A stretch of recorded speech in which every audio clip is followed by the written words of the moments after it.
How much should you tell somebody about your addiction? Question came up in women's group yesterday, and it's not just about dating. It's not just about when you meet men. Also, it comes up for people who are joining the workforce again after they've taken a time out for it to be in their recovery or go to treatment.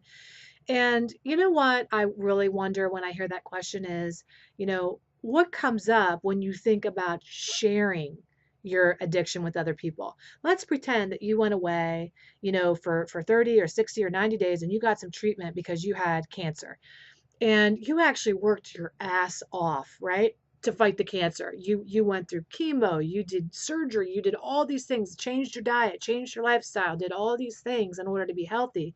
If you came back out of that situation and your cancer was in remission, would you have a problem sharing that with the world? Would you share it with the people you work with? Would you share it with people that you were dating? Would you say, yeah, I would you be proud? Would you say, I kicked cancer's ass? Right? You probably would. But when it comes to addiction, instead we want to pretend that it's not something that is affecting you, or that we're embarrassed by it or shamed by it. And so we want to wait until society feels different about addiction until you're free to share it. But guess what? They're never going to feel different about it until people like you stand up and claim that you're an overcomer and you're a survivor. And they're going to look at your gorgeous face or your beautiful self or your wonderfulness, and they're going to go, wow, you're just like so and so that I know. Or, wow, you remind me of myself. Hey, if you can do it, I can do it. Or, I have an aunt that's addicted and I thought differently about it. But now that I see you talking about it, I see it could be anybody. Wow, look at you. If it could happen to you, it could happen to anybody. You're going to change the face of addiction.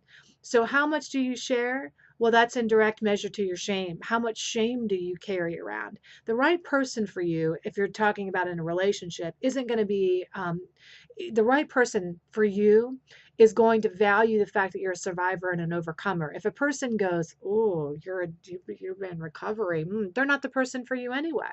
You don't want to be with a person who looks at your ability to survive things as a bad thing.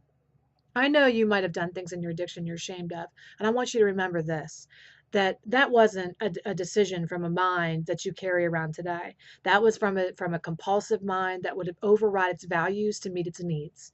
And if you were thinking clearly, you wouldn't have been in that position in the first place. Okay, so just because addiction makes you do crazy things doesn't mean you're crazy or you're a bad person. Just because it makes you do bad things doesn't mean that you're a bad person.